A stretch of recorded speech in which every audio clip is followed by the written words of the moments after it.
awakened by a mutilated, crazed animal who seeks her beauty to appease the bloodlust of a devil bridegroom, pursued to the canyons of hell to the edge of sanity by the bestial craving of the Prince of Darkness. The Bone Metal Zone.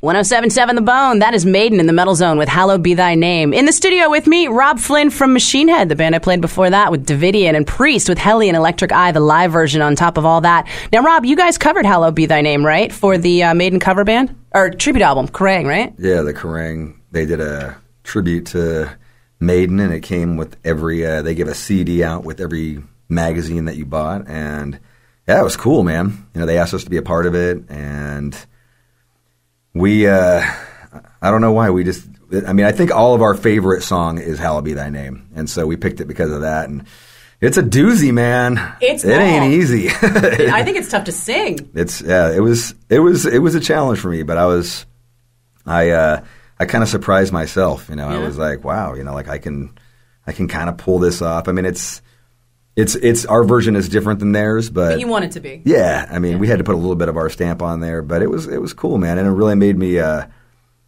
know, they were doing it, man. That song's from the '80s, and they were, you know, a lot of killer riffs and very technical, and that one and Children of the Damned always struck me as Maiden songs that were like so epic, you just forget about it until you hear them, and then you're like, oh, yeah, and that's why we wanted to go for like a big epic vibe, and it was cool, man. It was very.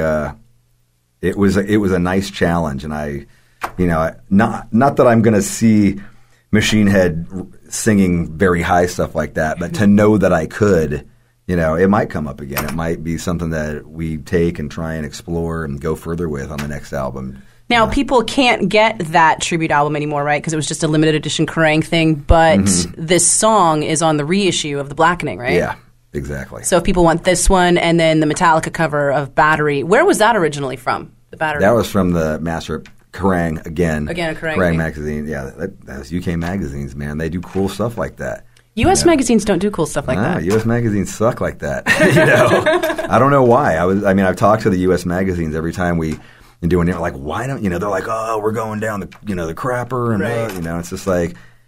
You read we Metal finally Hammer, got the Golden God Awards, right? Yeah, I mean, but you read Metal Hammer, you read Kerrang magazine. It's like it's interesting, man, and they have stuff like that, and you know, even if it's a little more tabloid style, it's like, you know, America likes tabloids too. Right. You go to any supermarket and there's 17 tabloids. Us magazine is huge. Yeah, and it's like, but things like that make it cool, and so they did a tribute.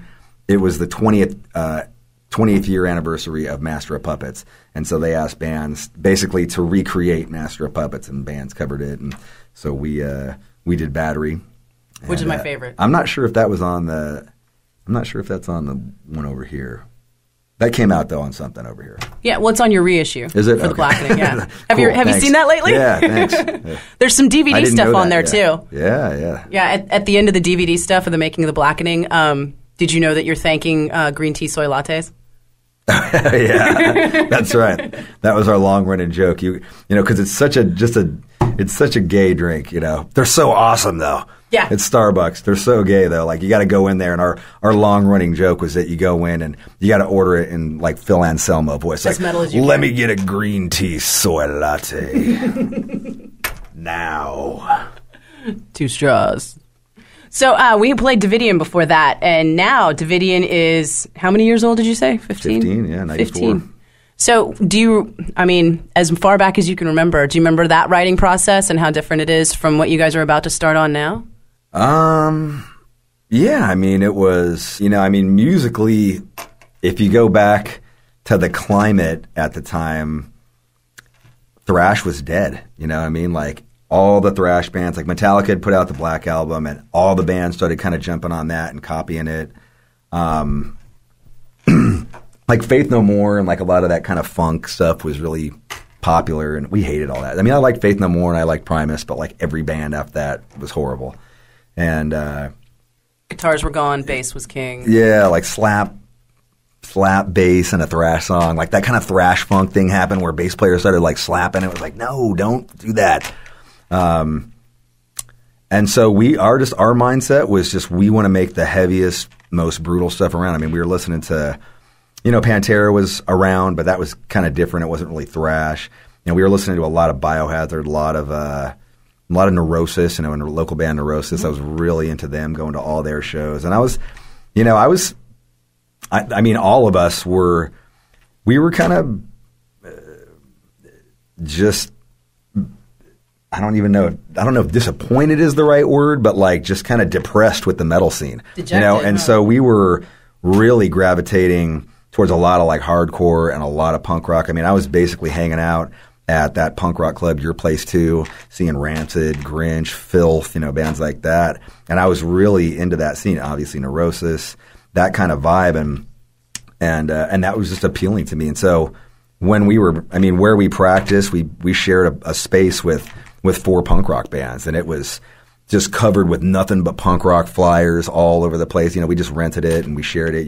You'd set up for your 4-hour block, and then you'd have to tear down all your crap and set it over in the corner so that the next band to come in. And it was just, we were just hungry, man, and we wanted to put out this thing. And if anything, that burned my eyes was, we were listening to a lot of hip hop, like NWA and Ice Cube, like that F the Police. That super aggro attitude that especially that era of hip hop had, Ice Cube, Public Enemy. It was very confrontational. It was very punk rock, and we loved that, man. I mean, we were totally getting off on that. And metal at that time had kind of gone up its ass. It had become so perfect and sterile, and lots of perfect. Suddenly everybody was Dream Theater. Yeah, and it just we weren't feeling it, man. We wanted that danger element, and that's what we were getting from that stuff. And a lot of that seeped into Burn My Eyes, and so that's kind of my main memory. I mean, we weren't even really playing with metal bands. I mean, we were playing shows with Rancid and Napalm Death metal bands and grindcore bands and punk rock bands, and every once in a while we'd play with a metal band, but Biohazard and stuff like that. It was like that was who we could play with. That's the only thing that really was working. So it was a good time.